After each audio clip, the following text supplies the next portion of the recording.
Greetings and welcome to this edition of Rock County Civics Academy. The Rock County Civics Academy is a production of Common Sense Reestablished LLC, a public affairs communications company dedicated to community service, focusing on gathering and disseminating information regarding matters of public interest and encouraging public debate and discussion of matters of importance. We are not affiliated with any organized or unorganized political organization and exist for the sole purpose of providing a source of unbiased fact without hyperbole or colored by bias. We believe that a healthy discussion and debate of the merits of matters of public interest should be encouraged and supported. Our ability to provide these Rock County Civics Academy presentations is solely dependent upon the financial and other support we receive from our growing family of benefactors and you, our faithful listeners. Our growing list of benefactors includes Big Radio, WCLO-WJVL, Have Camera Wisconsin, Tom Edwards, Ragnar Ltd. And Ragnar Software, RagnarSoft.com, Havana Coffee on Milton Avenue, the John Westfall family, the Italian House, and JETV, Channel 994, Local Access, and JATV Media. If you believe in our mission, we will welcome your financial support. Materials explaining our mission and financial support opportunities are available at the registration desk or by visiting our website, commonsenserockcounty.org. Our programs are provided live on tape on JATV Local Access and YouTube. Out of respect for our guests, we ask that you silence your cell phones and remember you are a part of an important interactive telecast that many rely upon as their primary source of unbiased information about the critical issues that affect you every day here in the Rock River Valley. And now, we turn things over to Rich Gruber, who will introduce this edition's program and guests. Thank you, and welcome to this edition of the Rock County Civics Academy. Tonight it's my pleasure to be in the Bernie Westland Memorial Chapel on the campus of the old Milton College here in Old Main. A historically significant building on a historically significant campus, and frankly I would like to extend an invitation to anybody that hasn't taken the time to walk around a little bit and explore. It's a fascinating building with a lot of really truly interesting artifacts that will bring you up to speed. And a special thanks to Doug Welch, who's just been a gentleman and very kind in allowing us to use these facilities. It's very much appreciated, Doug, and we thank you from the bottoms of our heart. This evening it's our pleasure to host a discussion among the candidates for mayor in the city of Milton. And over the course of the next hour, hopefully, we'll be able to get some insights into both of the candidates, why they're running, and where they stand on the issues that we believe are important to the community. We're also going to afford you, as members of the audience, an opportunity to supply questions that we will share with the candidates. And so at some point in the evening, pay attention to Paul in the back. He'll wave an arm and he'll pick up the sheets that you have been able to pick up at the counter. Write your questions down legibly, please, and we'll try and fit in as many of them as is possible over the course of the next hour. With that, I'd like to welcome into the discussion tonight the challenger in this particular race is Tom Chesmore. Tom, please take a minute or two to introduce yourself and share with us why you are running for the office of Mayor of Milton. Well, first of all, I'd like to thank Rock County Civics Academy for hosting this. I'd like to say I've been mayor before. I served 2 terms, so I'm not naive to how things are supposed to work. During my time as mayor, we built DPW building. We bought the building that now houses our police department, City Hall. We helped get the YMCA in here. Blackhawk Technical College came here when I was the mayor. One of the things I noticed when I was going door to door talking to people was people were kind of wondering, of course they always wonder about their taxes. That seems to be that or sidewalks, whatever you want to get a crowd. But one of the things that came up a lot was the condition of our streets. We collect the $30 wheel tax, which was implemented on the city residents without ever going to referendum, which I think it should have. The reason you don't go to referendum is because you know it won't pass anyway. But I want to be mayor because I feel that there's been a lot of things done in the last couple of years that have been detrimental to the taxpayers of the city. And I'd like to see what I can do with my leadership skills to fix those things and make people's lives better, in the city without draining their pocketbook. Thank you, Tom. Annisa Welch is the incumbent mayor in the city of Milton. Annisa, same question. Please introduce yourself and share with us why you are running for the office of mayor of Milton. Well, good evening. Thank you for hosting us, and I want to thank everybody in the audience for coming this evening. I'm Mayor Annisa Welch. I have been mayor for 4 terms in the city of Milton. Over that period of time, the collaborative efforts with the city council, with the staff, and with the community overall has assisted us in increasing our equalized value. Our equalized value has increased by $225 million since 2015. And our tax rate has been stable and is still more stable and lower than it was in 2013. We have a lot to be proud of in the city of Milton. We've had a lot of investment throughout our industrial and our commercial areas, and also we have 3 new subdivisions going in and many other projects coming up. I look forward to continuing that momentum with the community of Milton. Thank you. Annisa, this first question is for you. What do you see as the principal duties and responsibilities of the mayor, and how do you propose to undertake those duties?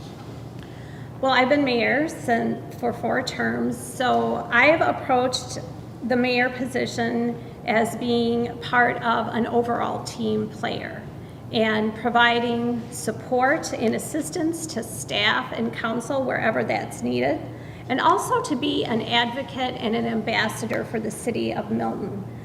In that role, I have participated in advocating and championing the city of Milton and its needs, not only at the state level, but at the federal level. I was on the board of directors also with the League of Wisconsin Municipalities. And I think the mayor has an obligation and a duty to represent everyone in the city of Milton. It's a nonpartisan office, and my approach is to always look at what is in the highest and greatest good of the community and what can I do to be helpful, to be of assistance, and continue to make Milton a place where businesses want to invest, where people want to retire, where new families want to come and live. And I think we have done a really good job throughout our community in these past years of creating increased value and opportunities for all of the families in the city of Milton. Thank you.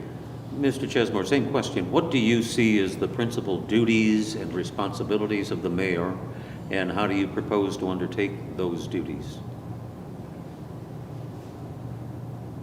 Well, I think it's a responsibility of the mayor to put forth a vision to the employees of the city, the clerk, city administrator, and give them the direction they need. I'm not a micromanaging person.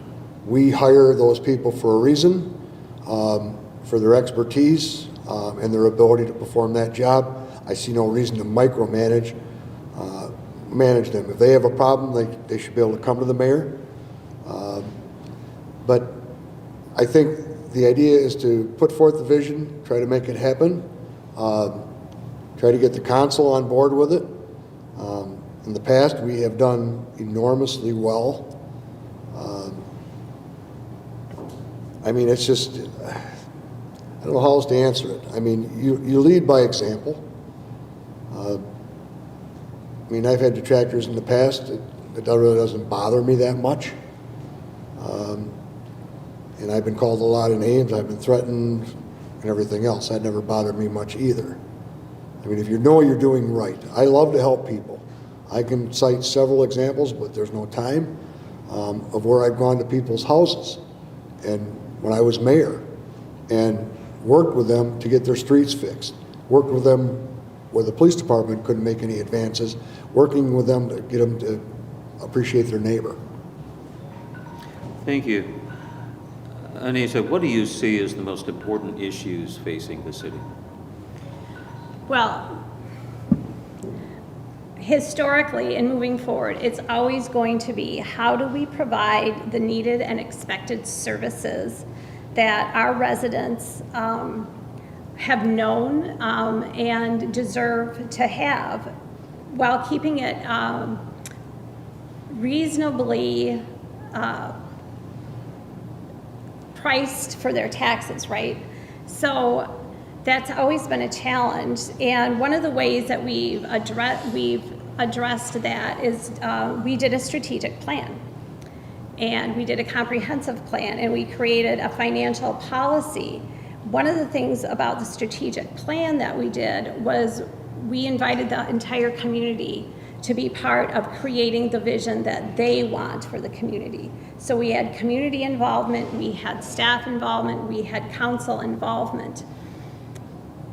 It's important that we are always advocating for our residents and for our community at all levels of government to make sure that we have the resources and the funding to provide the services and it's affordable for everyone.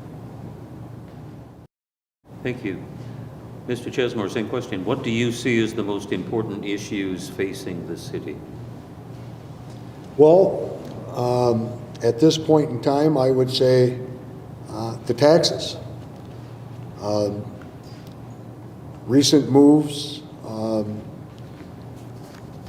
with our fire service, I think the city taxpayers should hang on to their socks, because a lot of the things that were signed off for in that contract to be in the fire district it's going to hurt.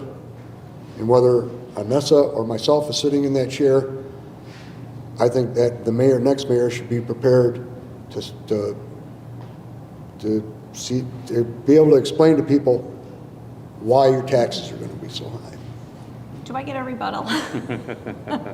Please, I'd appreciate it. I think it's important to note that that is not accurate. And I would just ask that you be respectful and let me talk. Thank you. I appreciate that. I would like you to be respectful enough to not take the taxpayers to the Tom? bank. Oh, wait, are you done? Please, ladies and gentlemen. Okay. So the rate that the funding that was required of us to sustain our fire and paramedic services, we were not able to continue at that rate. It was growing exponentially, and the services that are going to be required and continue to be required are going to be met through shared obligations through 10 municipalities. Okay, thank you. We will come back, I'm sure, to that. Tom, I want to start with you on this next question. Give us an example of one thing you believe the city council bungled and how you would correct the issue. Well, it would have to be the fire district, but that's pretty much a water over the dam. There's nothing you can do to have that. I think signing all of our equipment over to the Edgerton Fire District was a huge mistake.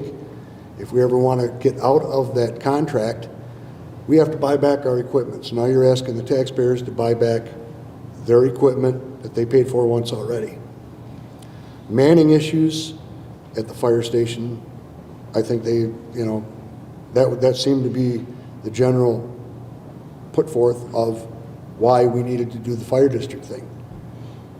And I'm sure we'll get into more of that, but I think that was one of the biggest bungles I've ever seen, where there was not anyone that was ever consulted besides It wasn't anybody on our fire department, none of our chiefs. So I don't know where all this information came from, but it did not come from the people that would actually know. And now, why wouldn't you go to the people who know and ask them how things are supposed to work and why they're not working? We already know why they're not working. We just can't, you can't hire people enough. I mean, my God, you look at departments around us, they're offering $28 an hour for medics. And so, I mean, and the time constraints on it. They have to go to a lot of school for that. And it's hard to get people to do that. Okay, thank you. Annisa, the same question. Give us an example of one thing you believe the city council bungled, and the operative part of the question is, how would you correct the issue? Well, I'll tell you what the city council has done in the past that we have worked our way to get out of. And I have to say, I was on the council when we started going down the path of increasingly more debt. And when I took over, our debt ratio was at 82%. Now, we did get investments. We got buildings, but that debt ratio put us at great financial risk. So over time, we created a plan to pay down that debt. We created a financial policy, a debt policy going forward. We are now, our debt is significantly lower than what it was. In fact, our debt ratio is half of what it was, even more than half than when I took over.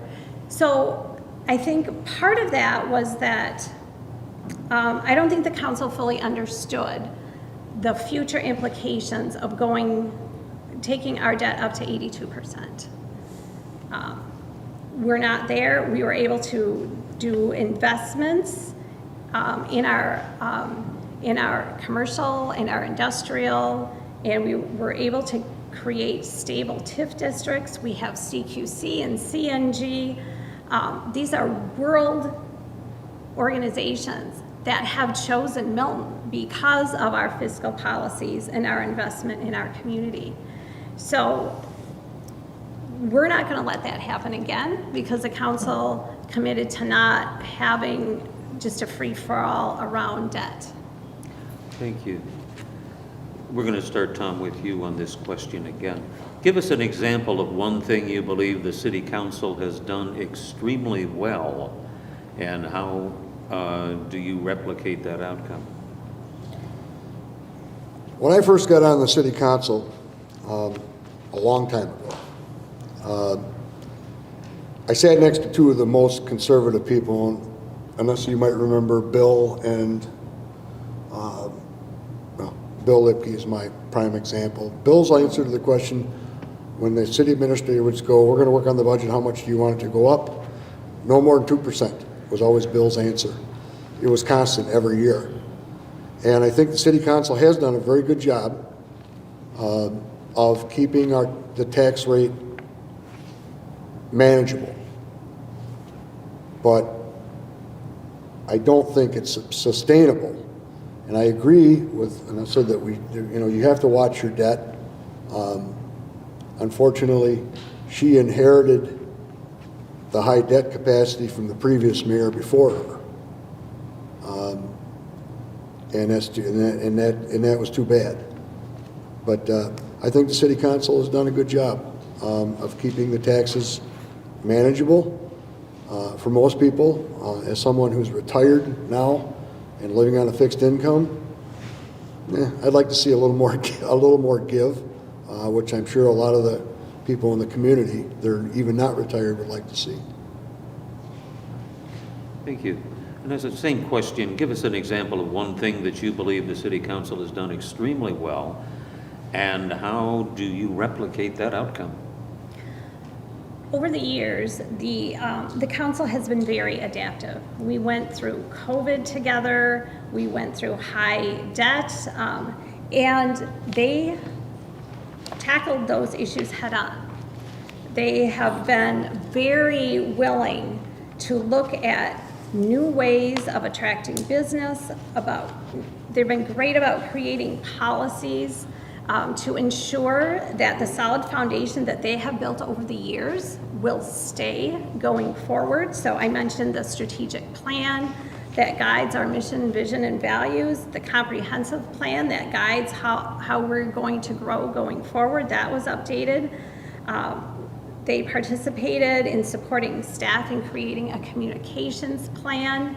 We redid all of our personnel policies. We're in the middle of relooking at all of our zoning policies, which, are from the period from the 60s, right? So they have continued to look forward. So they've been able to focus on what is the challenge at hand and what position does the city of Milton need to be in the future. And they've worked really hard, and they have adapted and grown over the years. And we don't always agree on everything, but they do their homework, and they bring thoughtful questions, and they're dedicated, and they are committed to the citizens. Thank you. This question, and we'll start with you, Annisa, if we could. City finance is a constant issue requiring your attention. Does the state shared revenue formula need attention? And if you had the power, how would you correct any deficiencies with the current funding formula? Right, so the shared revenue absolutely does need to be corrected. And this was an issue that we started talking about when I was on the board of directors for the League of Wisconsin Municipalities.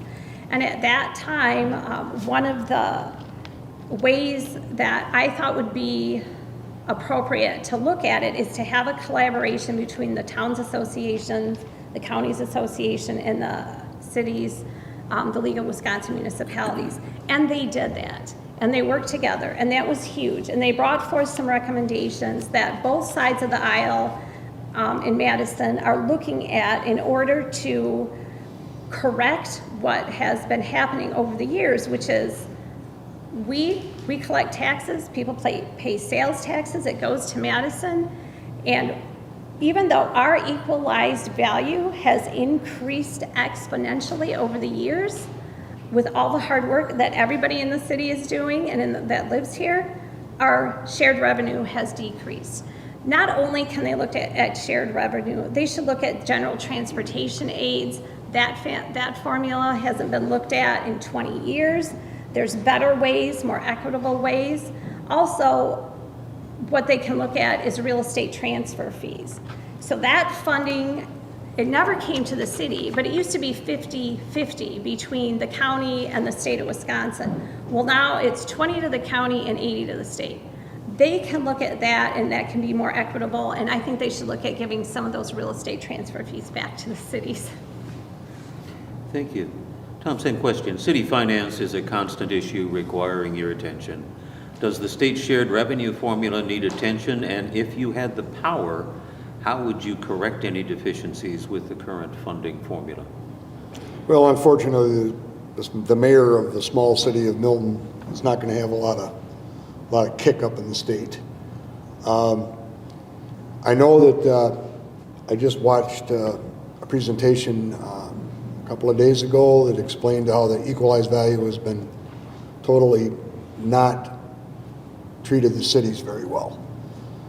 Cities, other municipalities, even the towns, are not getting their fair shake.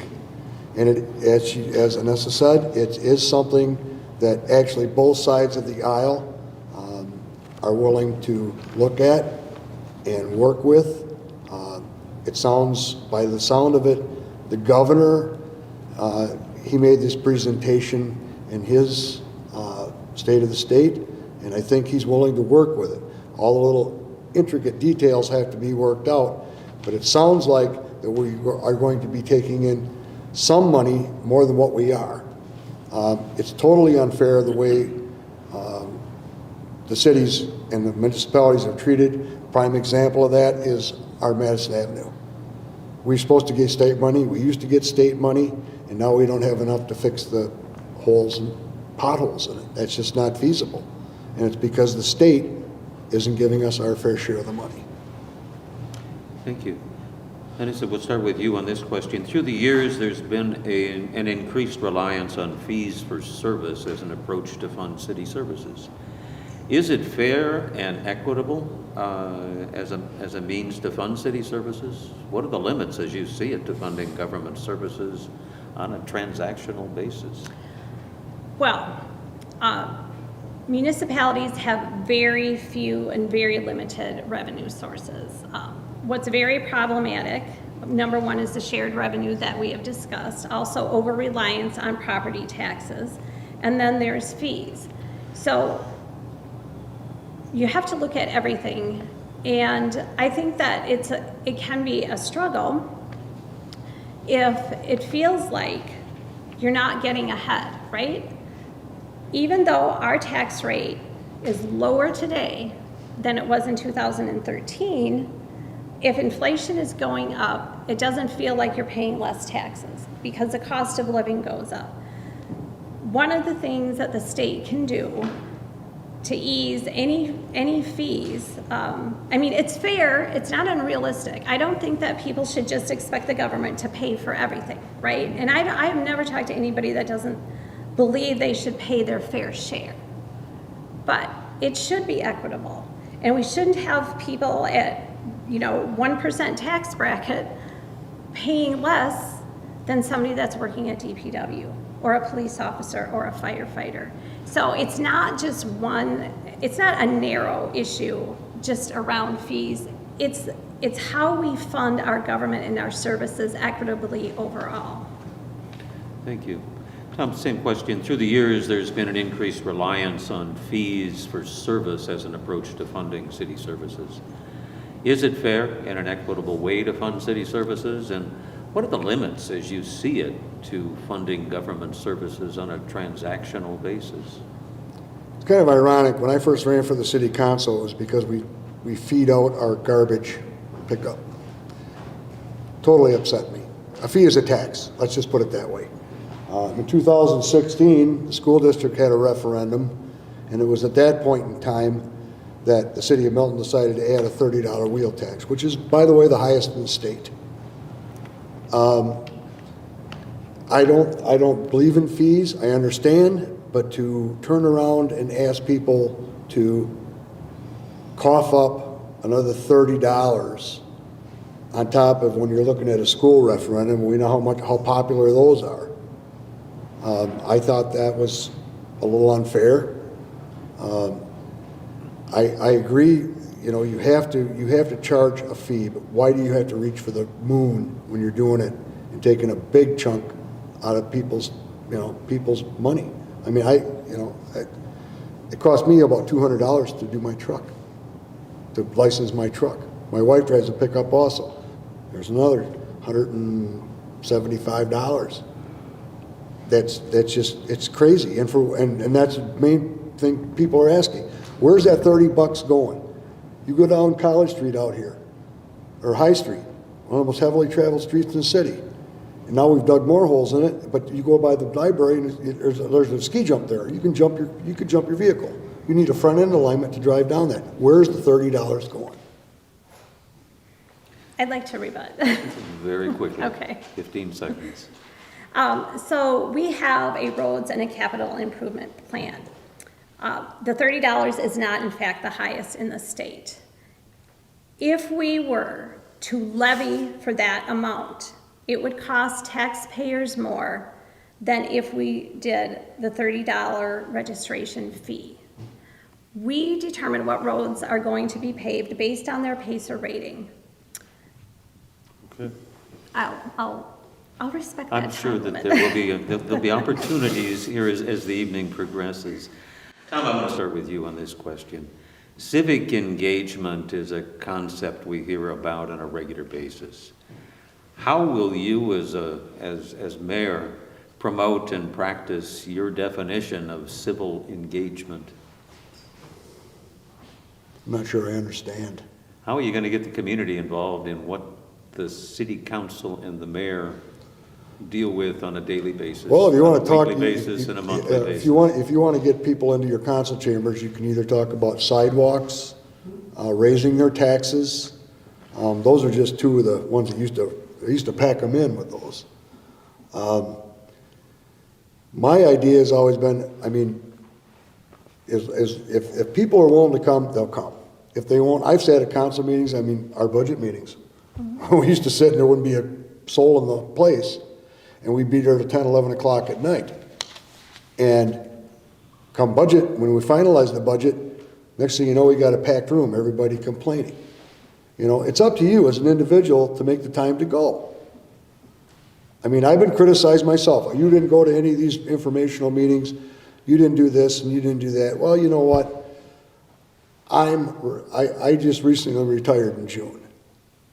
And quite frankly, the last thing on my mind on a Tuesday night is to go to a council meeting. I would, you know, I still got plenty of feedback. I mean, I talk to people and everything else. And so I knew what was going on, but it's really tough in the city anyway because you don't have a local paper. And that kind of stings a little bit. We don't have a local paper anymore. I'll stop before. Okay. Thank you. Annisa, civic engagement's a concept we hear a lot about on a regular basis. How will you, as mayor, promote and practice your definition of civic engagement? Well, I have a much broader vision of civic engagement. I'll give a specific example, and then I'll talk about ways that I think that people probably already are engaging. So when we did the strategic plan, we reached out all over the community. When we updated the comprehensive plan, we invited people to participate, and we scheduled meetings at different times, and we also went out into the community. We were lucky. We did the strategic plan during COVID, so people could sign on to Zoom. So that actually helped people where they didn't have to drive outside of their home, and they still could be actively involved. I think you also have to have an environment where you welcome feedback and you let people know that if they have a question, they have a concern, someone will be there to listen to them. We may not be able to fix it, but that somebody will be there to listen. But also, I think people don't recognize that showing up to vote is civic engagement. Reading, even if it's not a local newspaper, just being informed is civic engagement. Going to events that your community creates, whether it's the chicken barbecue, whether it's the night market, whether it's going to the 4th of July parade, and just participating in all the events that your community offers is civic engagement. Thank you. Tom, we'll start again with you on this question. Should cities be allowed to levy a sales tax, and if so, how would you propose using the proceeds? No, I don't think cities should be allowed to levy a sales tax. I mean, right now, people are taxed county, state, federal. I mean, the only thing you can safely buy and not really get taken too hard to the bank on taxes is groceries. And even those are getting totally out of control. For people like myself that are on a fixed income, the last thing I want to ever see is another tax, you know, or another fee, which is nothing more than a tax.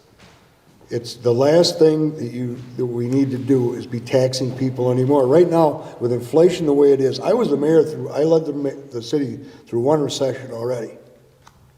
And I'd hate to say it, but there's a great possibility that we could be seeing at least a mild recession in the future. The last thing you need to do is to tax your people more. I mean, people are already hurting right now without anything from the city trying to take more money out of their pockets. And I just don't think it's feasible. I would be totally against it. Thank you.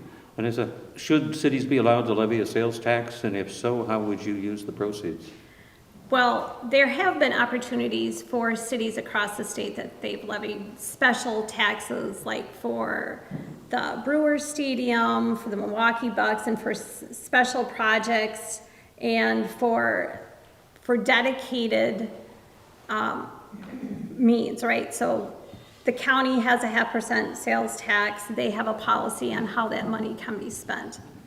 The challenge is always going to be is what is the most fair and equitable way for government to deliver services so people can actually thrive, not just survive. I agree that it can be very challenging, the taxes and the fees, but I don't think that it's a single issue that's going to be solved just by a sales tax. I think you have to look at your overall spending. If you're going to have a sales tax at a city, then what can you offset that with, right? Is it a decrease in property tax? Is it for a specific funding? There's proposals at the state for allowing for sales tax for public safety funding. Over the past 10 years, our funding because of the shared revenue decreases for public safety has been very, very challenging. So I think that we always have to be looking, and I'm glad that the state is finally looking at, is what are some ways that we can have equitable revenue sources for cities to survive? I'm going to take a question from the audience, and we'll begin in this case with you, Annisa. Where would you like to see residential improvements, multifamily, single-family, downtown? And are there any changes in your mind that need to be done to zoning ordinances or other requirements to make it more feasible to do these types of improvements? So I obviously do believe that there should be changes because we are in the process of looking at all of our zoning ordinances right now, and that is a big investment. There is a reason that the city, it's never been done, right? Okay, so there's a reason that cities don't do it because it's complicated and it's an investment. But it's another example of where the council has said, look, we need to position the city in a way that we can have reasonable and sustainable growth. How we have our zoning ordinances written and how we enforce those is a key part of that. So we have multifamily, we have a new multifamily development coming in over by Arthur. We have multifamily going in off of Bowers Lake Road. We have new residential. And I think it's important for cities to be flexible and to adapt to what is going to be needed in the future. And zoning has to encourage investment and encourage growth, but it also has to protect your community, right? So I believe in looking at zoning. I believe in everything being on the table to make sustainable investment in our community that our residents will feel proud about supporting. Thank you. Tom, same question. Where would you like to see residential improvements, multifamily, single-family, downtown? Any changes that you envision being necessary to zoning laws or any other requirements to make that type of improvement feasible? Well, I think where the city is placing them now is good. I think, they had the property, the city property to do it. The developer was interested. I think it's a good move. The one thing that does concern me is, and I'm sure that the city has looked at it, but long term, how is this going to affect our need for city services? Our emergency services, our DPW services, our, the water department, everything needs to be looked at, and hopefully they have done that. I'm sure they have, but it's, as long as you can justify it long term, and you have the plan in place to take care of this added strain, I should say, on your already existing services. It's very important that we look to that in any future development. I'm done. Thank you. And I'm going to open this next question to you as well, and this comes from the audience. What is the city's role, if any, in supporting the Gathering Place or the Milton House or, for that matter, the Milton College Preservation Society? Historically, our city council has provided very limited funding if you look at the percentage of our overall budget. We have provided funding to nonprofits. We have given money to the Milton House, to the Gathering Place. I'm trying to think where else we've given funding to. The Y previously. So that's a community value, right? And those are the quality of life amenities. And there has been debate at different times about whether government funding and taxpayer dollars should be invested in quality of life opportunities. Historically, the council has done that.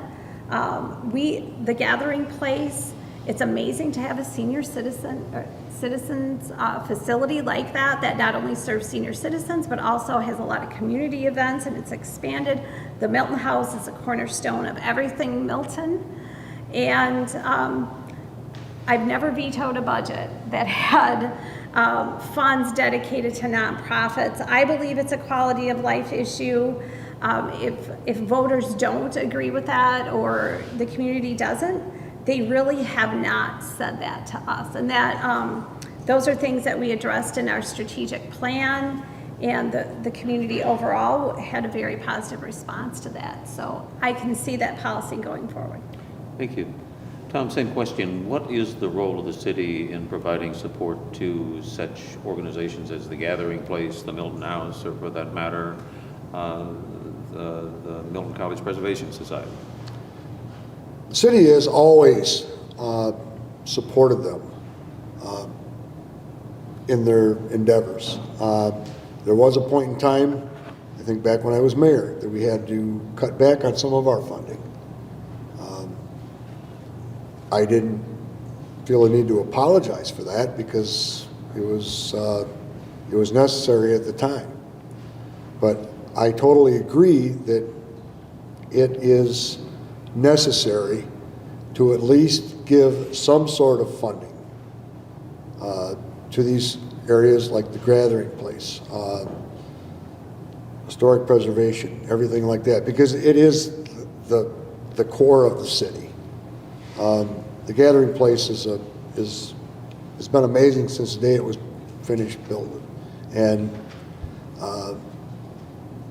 so I mean I support supporting those. I mean, it's been done in the past. It's never been totally taken away. It's never changed, and I don't think it should be. I think it's very important that we take care of these, as Annisa calls them, quality of life things.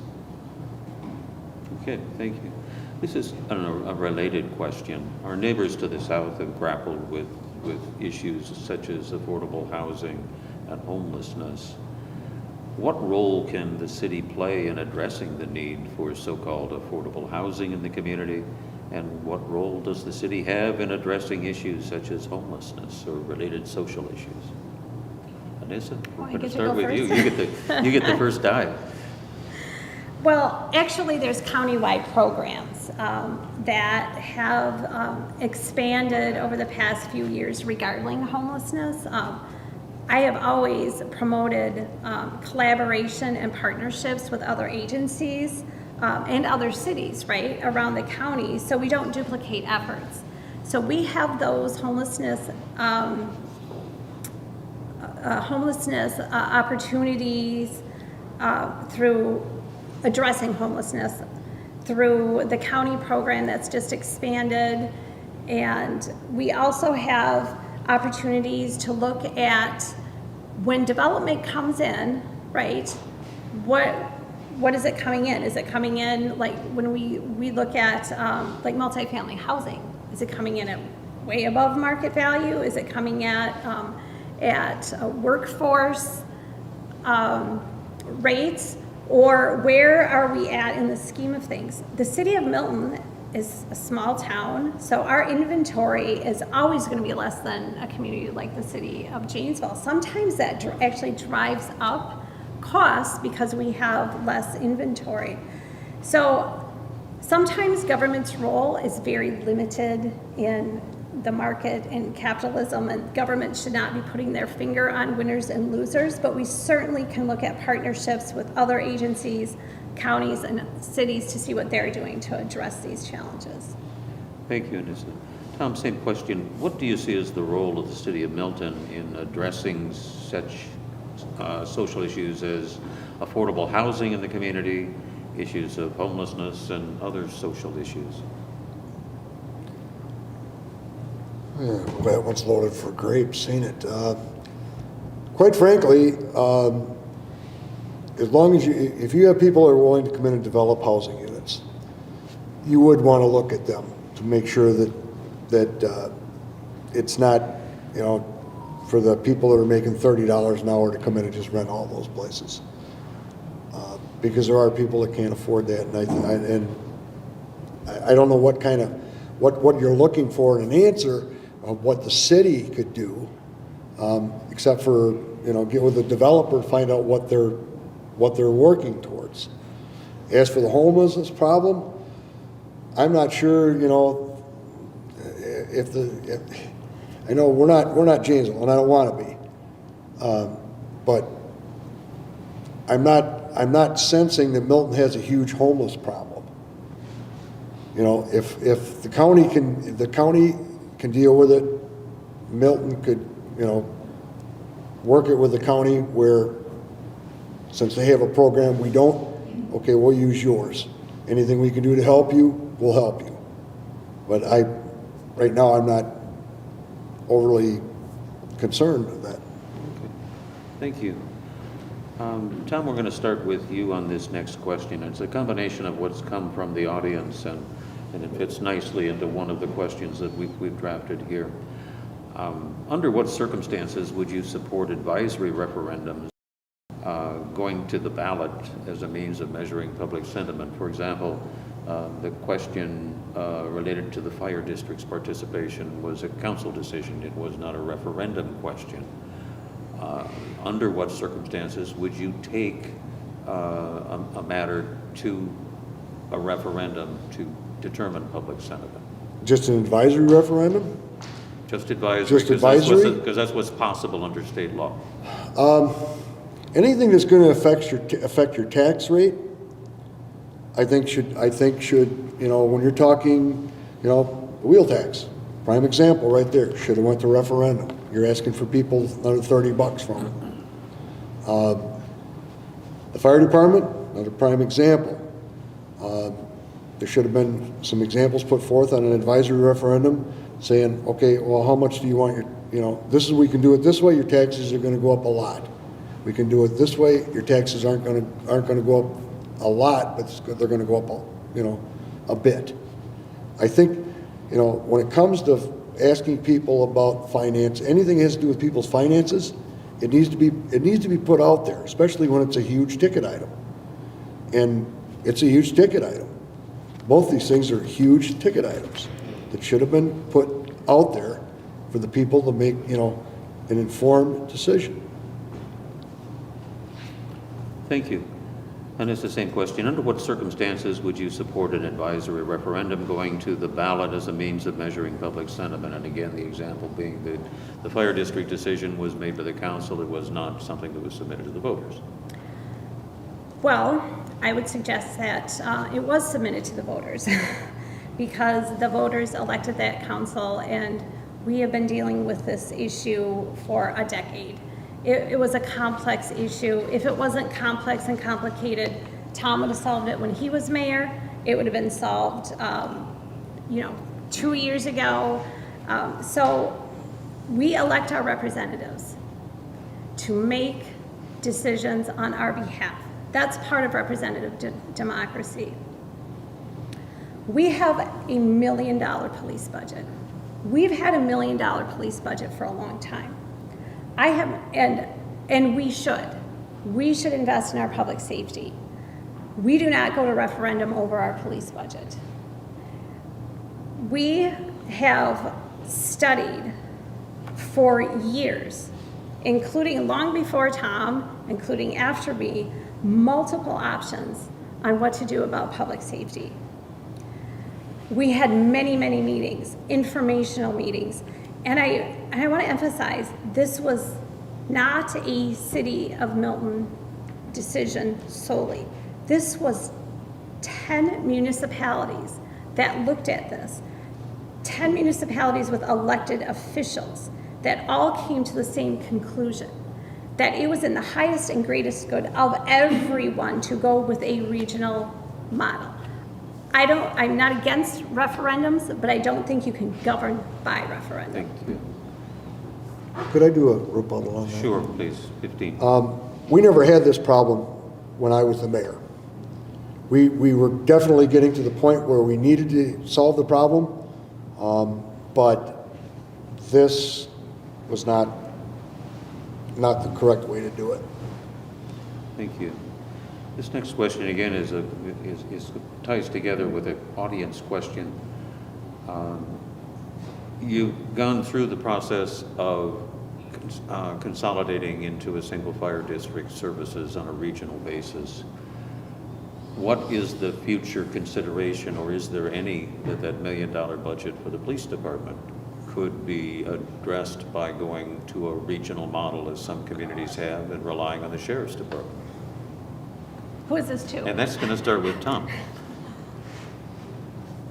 That kind of, I would hope we never get to that point. I mean, my father was a police chief for years. I watched him struggle with budgets that were a heck of a lot smaller than this. I understand the police department is fully staffed. Excellent, great job. Maintaining it's a whole other thing, but the whole thing of it is, I'm not a big defund the police thing. I would like to see us always fund our police, no matter what it costs. They're our first line of, you're not gonna call a plumber if you're getting the crap beat out of you. You're just not gonna do that. You're gonna call a cop. They're our first line of defense, and our citizens expect it.